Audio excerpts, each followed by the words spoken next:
Hello and good afternoon, CSI158 Section 841 and 847 students for the Spring 2014 semester, and this is the Cisco Networking Academy Networking Essentials course, or the Routing and Switching Essentials course. And so this is our final PacketTracer activity for the semester, or for the 8-week term, and this is the Chapter 11 Skills Integration Challenge, and this is PacketTracer Activity 11.4.1.2. And as you can see, we've got a very busy diagram here. So if I do Control-I, I can make these images a little larger, provide us a little more visibility into the setup. And as you can see, there's a lot of stuff going on in this setup here. We've got a pretty robust table, and this is really going to be sort of pulling all the things that we've talked about this semester together to go ahead and complete these tasks. So we've got our addressing table, very robust addressing table. We've got the VLANs and port assignment table. You've got your scenario. And so let's jump into the implementation here. So all of the devices in the topology, except for the HQ switch, and staff are fully configured. So let's take a look at what we need to do for the HQ switch. So configure remote management access, including IP addressing and SSH. So we've got the domain name information, which we know we're going to need in order to get SSH configured, because we have to generate some RSA keys. All right, so let's jump right in here. So I'm on HQ switch, and I'm going to go from user exec into privilege exec, and now I'm going to go into global config mode.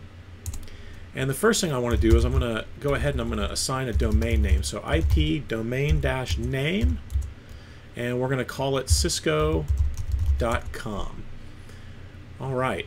So from here, we can now generate, if we do crypto key generate RSA, and that's the complete command, we'll hit enter. It's going to ask us how many bits do we want in the size of the modulus.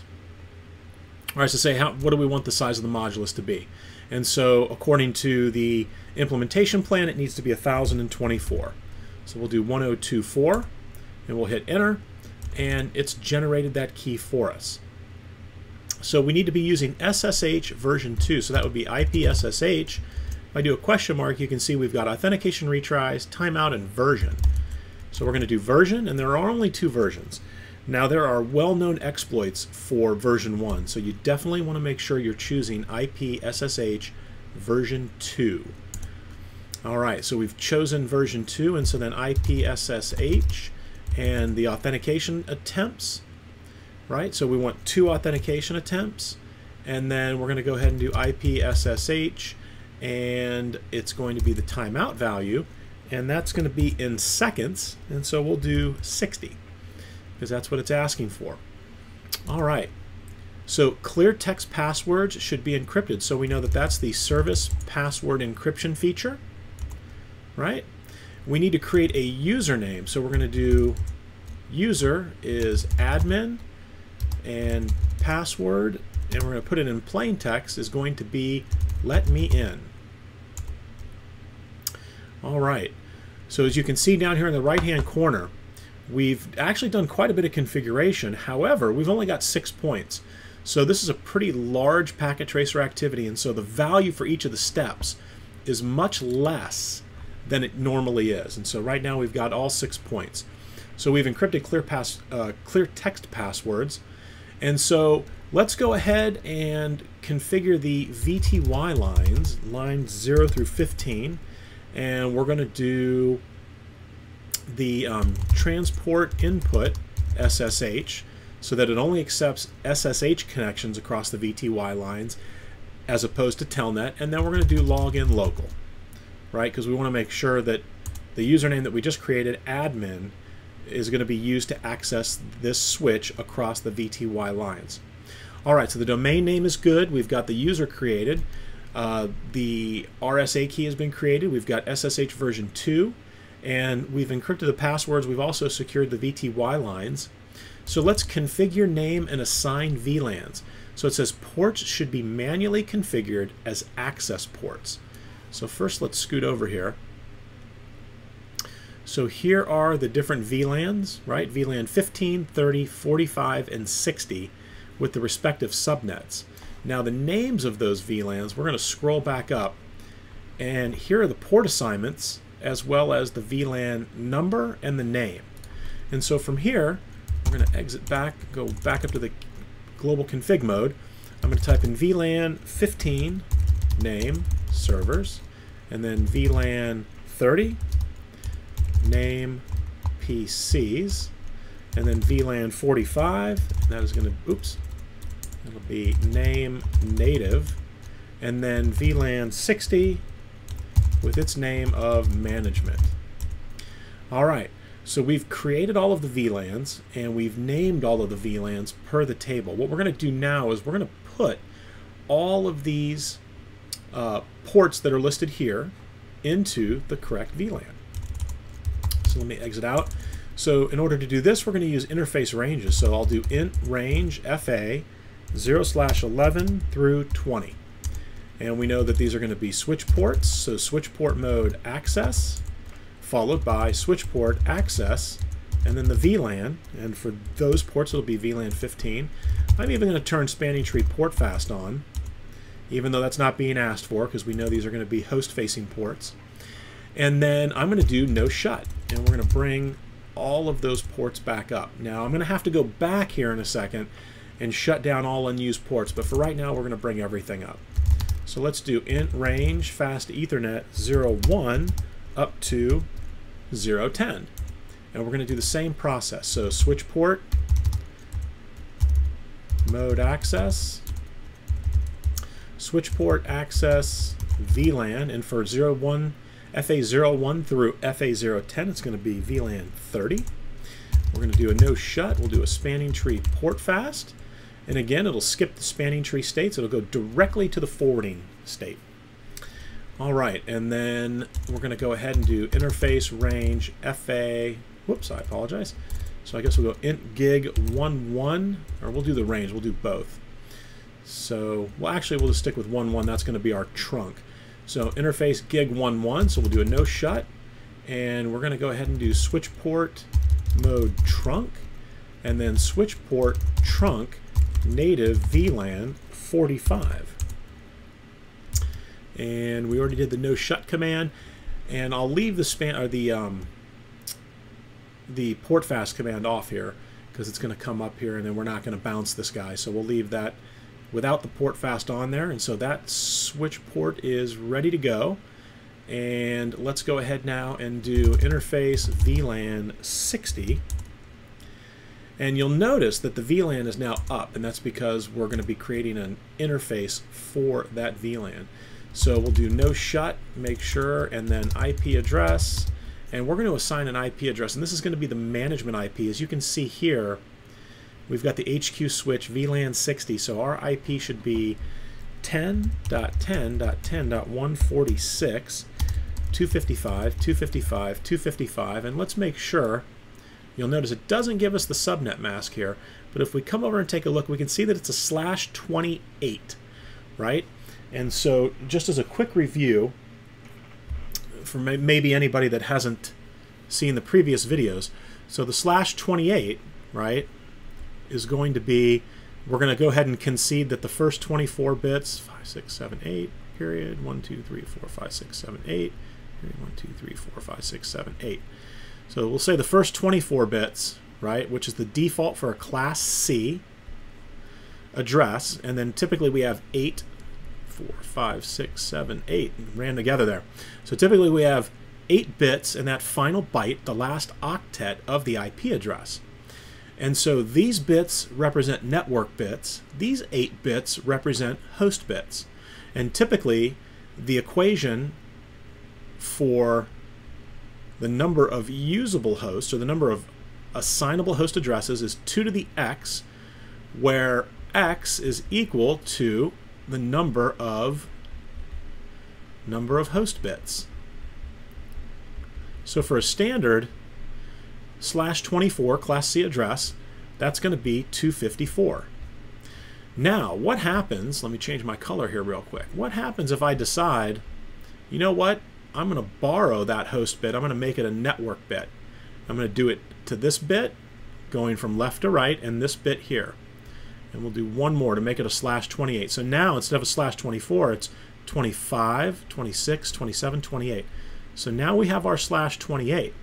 So we borrowed 4 host bits in order to shrink the size of the subnetwork, but now we only have 4 host bits left. So 2 to the 4 minus 2 equals, and we know that 2 to the 4 is 16, so we have 14 usable host addresses. Now, in order to figure out the subnet mask value, we know, and I'll switch back to black here, we know that when we're talking about the 8-bit positions, 4, 5, 6, 7, 8, that the value of this bit is 128, the value of this bit is 64, this is 32, 16, oops, 8, 4, 2, and 1. So if we have borrowed the first 4 bits, so we're saying we're taking this bit, we're taking this bit, and this bit, and this bit, we need to add these numbers together to get the decimal version of that value for a /28. So 128 and 64 is 192, and 32 is 224, and 16 is 240.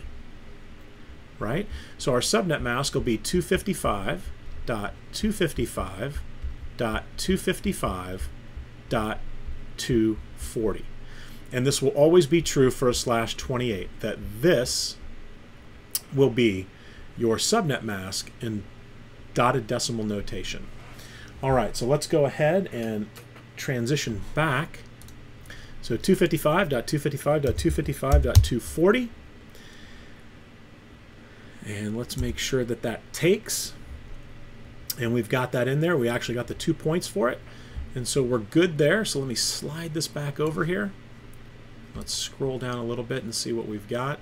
So for the switch, we've got configure name and assign VLANs. Ports should be manually configured as access ports. So configure trunking.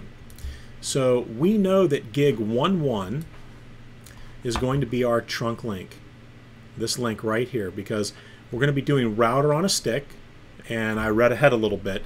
So if I click here, you can see that this is definitely, whoops, that is definitely gig 11, and so we're going to make that guy, he's already a trunk link, so we're going to go ahead and confirm that it is set up properly. So we'll do a do show run, come down to the bottom here, and we've got switch port trunk native VLAN 45 and switch port mode trunk. So that is good to go. And then implement port security. So this is going to take multiple steps here. And so we're only doing port security on a single port. So if I do int fa0/1, it says allow, and first let's do switch port security. And remember, that's required on the port. And then I'm going to do switch port security. We'll do a question mark, and you can see we've got the MAC address, the maximum, and then what we're going to do if there's a violation. So let's look at the requirements. So allow 2 MAC addresses that are automatically added to the configuration file. So the maximum number of MAC addresses is going to be 2. So we're going to go ahead and configure that first, and then we're going to do switch port security, MAC address, and it says that they're automatically added to the configuration file when detected. And so that's sticky. And remember, MAC address sticky means when I plug something into that port, that MAC address is going to be associated to that port or learned by that port. So we've got that in there.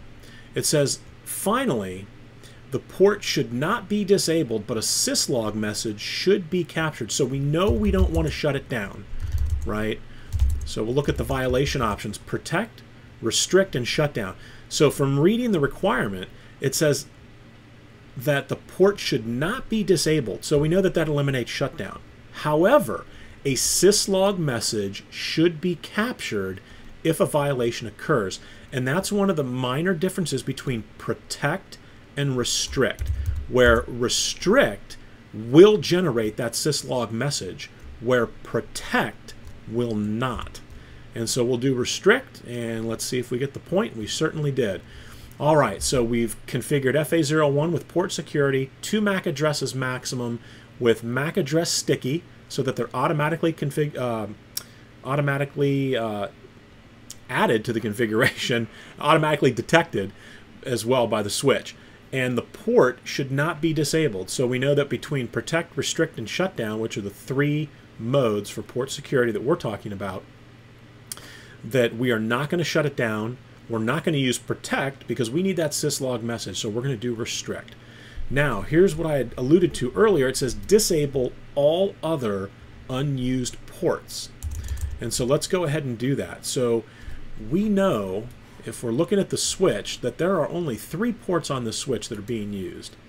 We've got FA01, we've got FA11, and we've got gig11. So everything else needs to be shut down.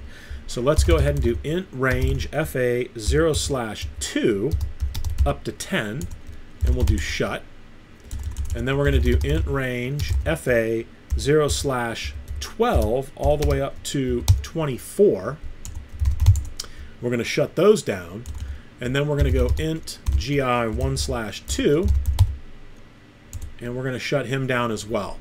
And so now if I do a do show IP interface, interface brief, you can see that where it says administratively down, that is where I have shut down the port with the shut command.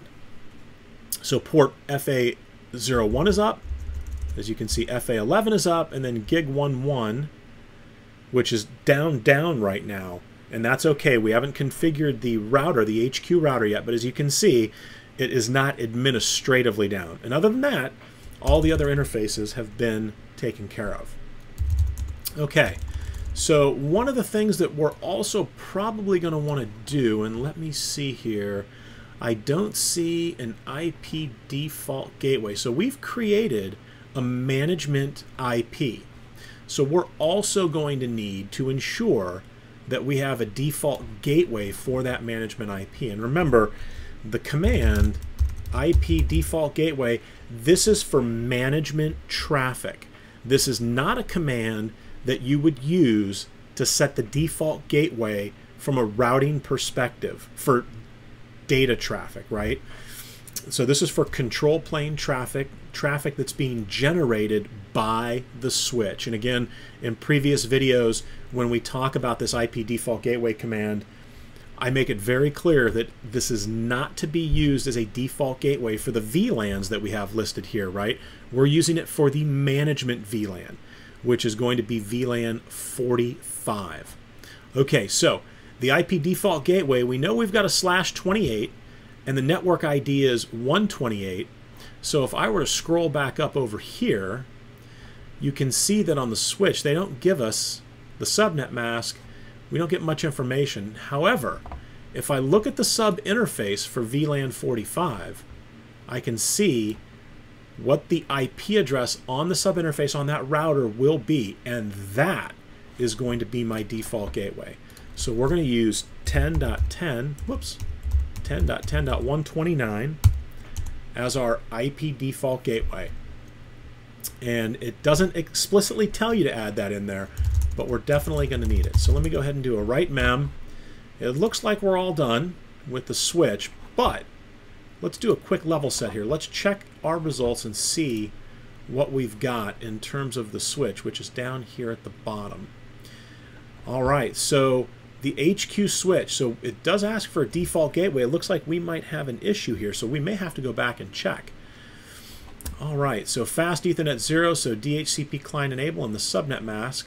So we haven't touched anything there yet, and that's actually on the staff. Okay, so this is on the staff box, so we're not going to be doing anything there. So we're green checks across the board, everything except for this default gateway, right? So we'll come back to that. Let's go ahead and move on to the router and take a look at the steps that are going to be required for the router. So here's the HQ router.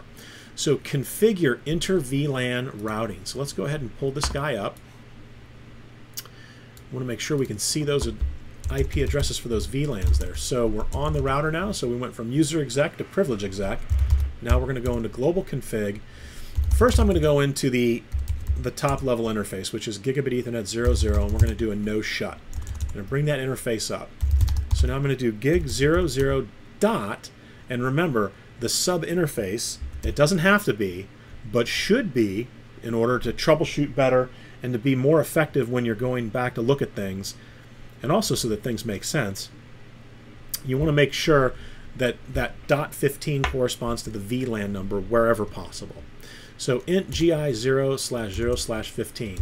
So the first thing we want to do is encapsulation .1q 15. So when traffic comes across that trunk link that has VLAN 15 as the VLAN ID or the tag, that the router will know what to do with that traffic based off of that assignment right there. So now we're going to put our IP address in, and it's going to be 10.10.10.161. And if I roll back up here to HQ1, so we'll leave that, is that it? We'll leave it right there. Perfect. So you can see it should be .161. And the nice thing is they actually took care of the work for us with the subnet mask by giving us the subnet mask. So for a /27, the subnet mask is going to be .224, 255, 255, 255.224. Okay, let's go ahead and jump into the next sub interface. So we've got 15, let's do 30. And we'll do encapsulation .1q 30. And we're going to add in the IP address. And so for 30, it's going to be 10.10.10.193. And once again, /26 is going to be a .192. And again, they've provided that information, making it a little easy for you. All right, interface gigabit Ethernet 0/0.45. And this one's going to be a little different than the rest. So we know that 45, and let me confirm that. Come down here a little bit. Oh, I apologize. So yeah, it's VLAN 60. Got my VLANs confused. So we'll come back to that in just a second, which is why the gateway command did not work. So we're going to do VLAN 45. And let's do encapsulation .1q 45. Now 45 is also listed as the native VLAN. And so if you're using this sub interface and the native VLAN is, that's what this traffic will be tagged with, the native VLAN. If I do a question mark here, you can see make this the native VLAN, and that's what we want to do here. So we know that VLAN 45 is the native VLAN, so traffic coming across this trunk for VLAN 45 will not be tagged because that is the native VLAN. All other traffic traversing that trunk link will be tagged, and it'll be tagged with its respective VLAN ID. All right, so we're still going to add our IP address in here, and that's going to be 10.10.10.129. And we know that that is going to be a 255.255.240. We did that earlier for a /28. All right, and then finally, we're going to go ahead and do int gi 0/0.60, and this is our management VLAN. And so encapsulation .1q 60 and IP address, and this is that default gateway address that we should have used, 10.10.10.145, and that's going to be a 255.255.240. Okay. So let me go ahead and save my configuration information here, and let's pull the switch up real quick. Let's make sure, did we use .145 as our default gateway statement? I'm not sure we did. Yeah, so we did not. So sometimes this happens. So we've got a mistake here, and now we need to correct that mistake. So we're going to go into global config. I'm going to type in no. We'll pull that command back. I'll do Control-A, moves me right to the beginning of the line. And then IP default gateway 10.10.10.145.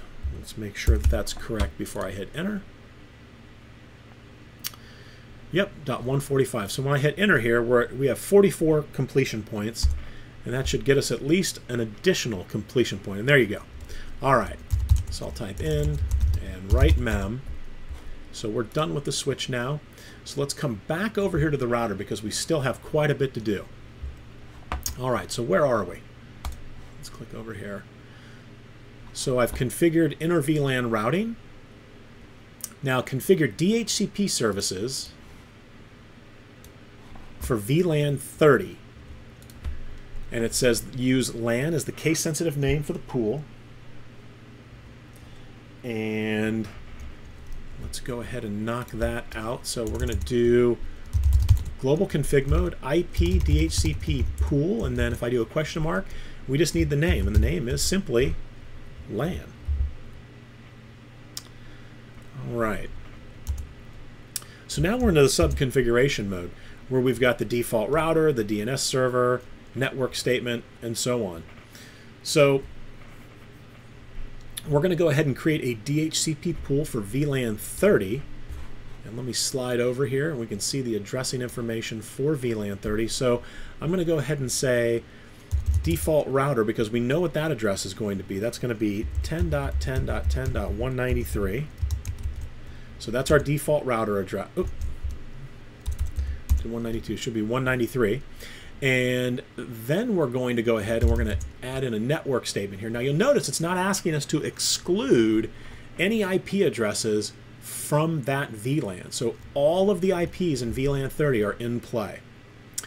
All right, so the default router IP address is in there, and now we're going to go ahead, we're going to add the network statement in.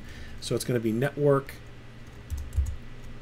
and if you do the question mark, it's going to be 10.10.10.192, and it's a /26. We need to put our mask in here, so 255, 255, 255, and since it's a /26, it's going to be a 192. Because again, we're only taking those first two values. We've borrowed these two host bits and made them network bits. So the first 24 bits again. So these first 24 bits are the default for the class C. We're going to go ahead and borrow two more to make it 26. And that's how we end up with a 192. All right, so the network statement is in there.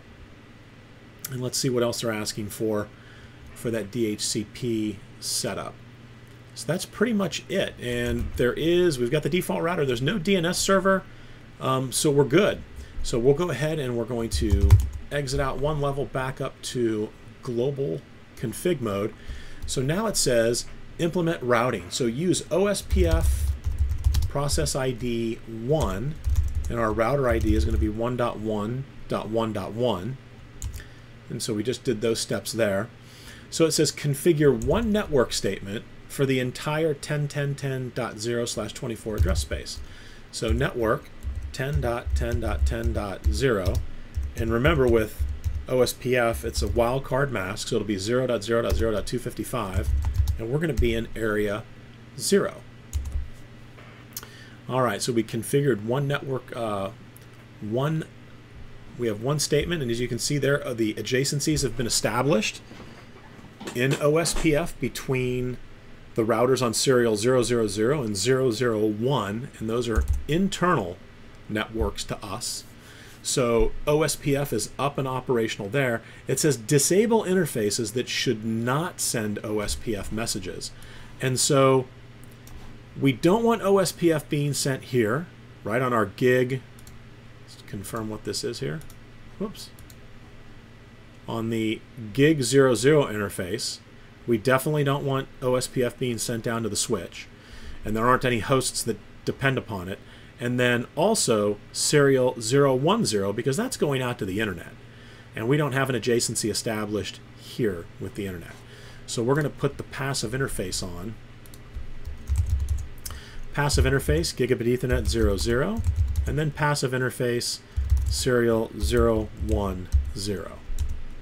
All right, so we've turned passive interface on those two interfaces where we don't need to have OSPF being sent out. And so let's go ahead and slide back over here. So disable, configure a default route to the internet. And so if we take a look here, we know that that interface would be the interface we would want to use. So we'll do default information originate. Whoops. So let me go back a second here. If I do a question mark to show you some of the options we have.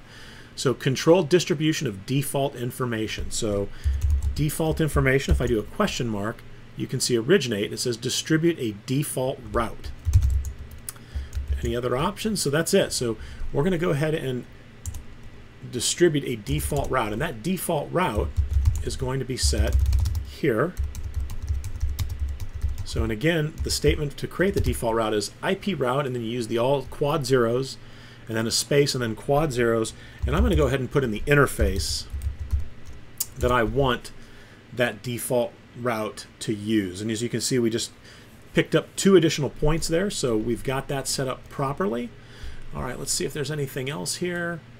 Configure a default route to the internet. We did that. We've disabled the interfaces. Okay, so implement NAT, right? And NAT is always one of those things that makes me have to stop and think, because you've got ACLs that become involved. You've got subnets, certain addresses you want to use. Is it a pool? Is it not a pool? So let's take a look at the NAT implementation here. So it says configure a standard one-statement ACL. And so we're going to be looking at access list 1, and we'll just use the ACL number 1, and all IP addresses belonging to 10.10.10.0, 0.0.0.255. So all of those addresses are going to be allowed. So let me come back here. Forgot my keyword there. All right, so access list 1 permit. So 10.10.10.0/24. This access list will allow those IP addresses to be used. All right, so refer to your documentation and configure static NAT for the file server. All right, so there is our file server. So if you remember from the previous video we did where we talked about static NAT and the setup for static NAT, it's very straightforward and very simple. So it's IP NAT inside, and this is where we're going to go ahead and put the source address on the inside. And so we know that the internal addresses are going to be your 10 dots. So 10.10.10.162. If I do a question mark, oops, hold on, did I miss something here? Oh, source static, my apologies. So static. Come back here. So static, so 10.10.10.162. And then the question mark, we're going to have our inside global. So the 10 dot is our inside local address. Now we need the inside global address, 133.219.130. And so that's the IP address that corresponds to the file server, but out on the internet, right? Okay, so there's our static NAT configuration, and we just picked up 2 points for that guy.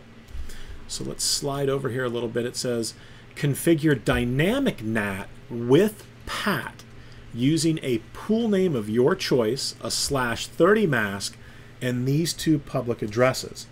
So this is where we're going to configure dynamic NAT with PAT. So it's going to be IP NAT pool, and we could choose a pool name of our choice. So I'll just say NAT-pool, right? And that'll be the name of our NAT pool. Now we want the starting IP address, so 198.133.219.128, and then the ending address. If I do the question mark, you can see the end address, which is going to be the second address, 198.133.219.129. And what's interesting here is those are the only 2 addresses in a /30 that we're going to be able to use. And so those are the 2 public addresses that we're going to end up using. Okay, so because again, a /30, there are only 2 available IP addresses in a /30. All right, so we've got our NAT pool configuration almost done here. So then we're going to do net mask, and it's 255.255.252 for a /30. And there is no, we're not going to do the, and that's it. Okay, good. So there we go. So that is the statement that's required to get us up and going with PAT, or dynamic NAT. So the next one is going to be leveraging that access list that we had created previously. So access list 1, and then permit, and if I do a question mark, you can see it says address to match, any source host. And so what we're going to put in here, or what we would have put in here, would have been the access list that we've already created. So I'm going to go ahead and back up just a second here. So now we want to apply that access list. So IP NAT inside source list, and then the access list number, and then the pool, and then the name of our pool, which was just nat-pool, right? And so this applies the ACL that we previously created for those 254 addresses, and they're going to be using these two inside global addresses that are globally routable on the internet for PAT. All right, so we'll go ahead and type enter, and we've got 62 points. We maybe get a couple extra points. We got 63 now. Okay, so now that we've configured static NAT and dynamic NAT PAT, we're going to go ahead and we're going to have to do a quick walk on some interfaces here. So we want to make sure that the NAT statements are on the proper interfaces. So the first interface I'll go to will be gig00, and it's going to be IP NAT inside. And then I'm going to go to interface serial 000. And again, I'm doing these three interfaces here. This interface on the inside, these two inside interfaces, right? And that's an outside interface. That goes to the internet. And you can see by all the addresses, that's why they call it intranet as opposed to internet. So these three interfaces are inside interfaces. So we're going to do IP NAT inside on serial 0/0/0, and then I'm going to do int serial 001 and IP NAT inside, and then I'm going to go to int serial 010, and that's our outside interface. That's the interface that faces the internet. And so this is going to be IP NAT outside, right? And so we're up to 66 points now. So let me save what I've done here just to make sure we don't have any issues at all if anything were to happen. And let's check and see what we've got so far. So we've configured inter-VLAN routing. We've got all the DHCP done. So verify staff, let's jump down here. Verify staff has received full addressing. And here's the PC here. So let's go ahead and pull up this PC. And let's take a look and see. So no addressing yet. I'm going to click DHCP, requesting the address, and fantastic. So 10.10.10.194, you can see the default gateway address has been filled in, as well as the subnet mask. So this PC has definitely picked up the information that it needs. And as you can see down here, we're 68 out of 70. So let's take a quick look. Let's check results and see where we stand, because we need one more thing. Ah, of course. All right, so I temporarily forgot there that we had created multiple sub-interfaces, and we need to make sure that on the .15 and the .30 subnets, because those subnets have hosts. So here's .15 and .30. We want these guys to be able to NAT, right? So let me go ahead and pull this up, and that should probably be it. So if I do global config mode, and I'll do int gigabit ethernet 0/0.15 IP NAT inside, and that should give us 69 points. And then I'm going to go to interface gigabit ethernet 0/0.30, and we'll add an IP NAT inside as well. And let's save this off.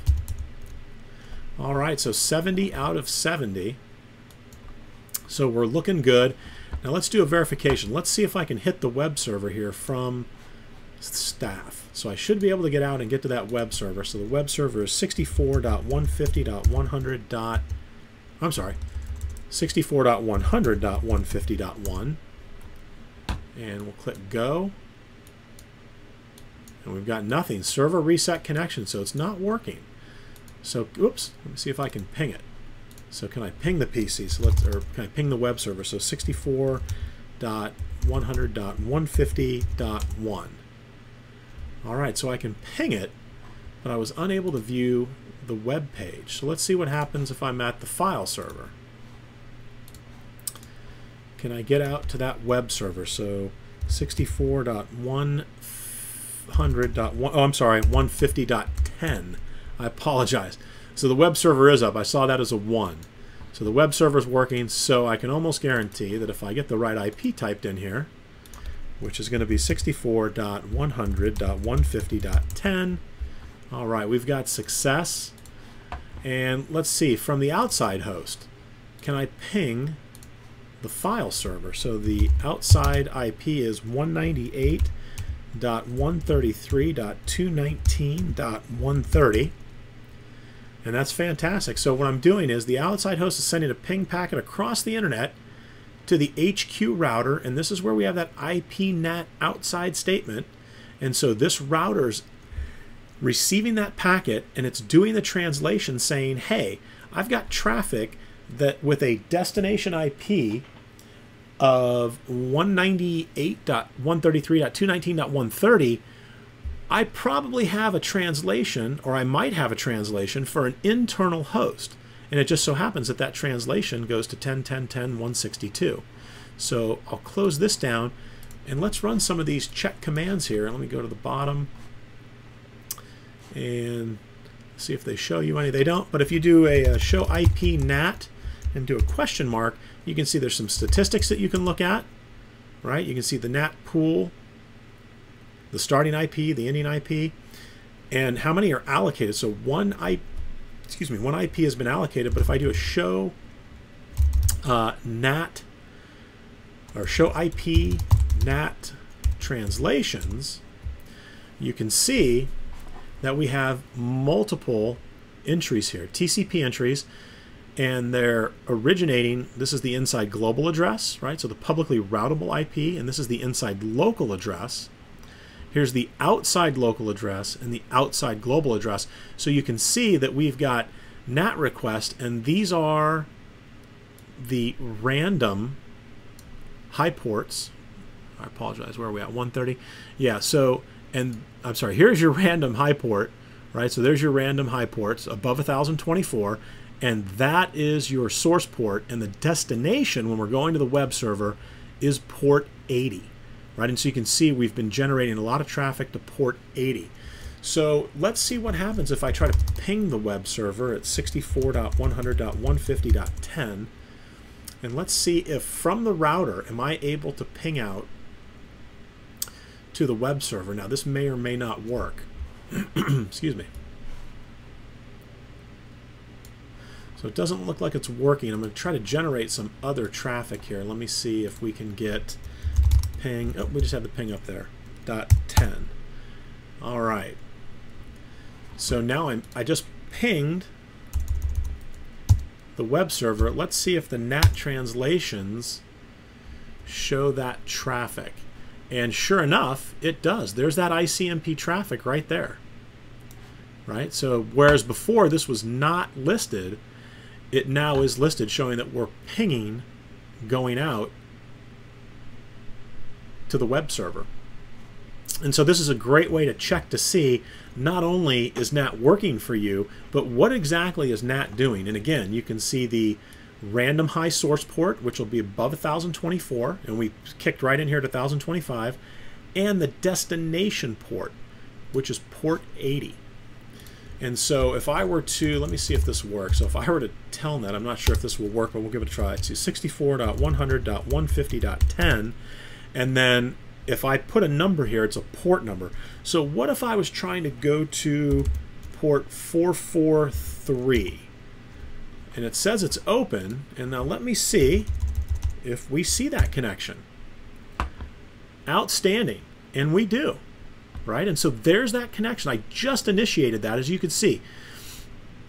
My random high source port, right, off of the PC, is, or I'm sorry, through the router is going to be 1033. And then the destination port is 443. So if I do a Control C here to try to get out, Control C, let's see, it's not going to let me jump out of this. I may have locked it up here. See if I restart it, what it does. All right, I may have locked it up. So let's jump over to the file server. That's okay that we've got it locked up. See if the file server gives us, perfect, the command prompt. So from the file server, can I ping 64.100.150.10? And that works great. So let's take a look. As you can see right now, all we have are HTTP and HTTPS connections. But do we see ICMP?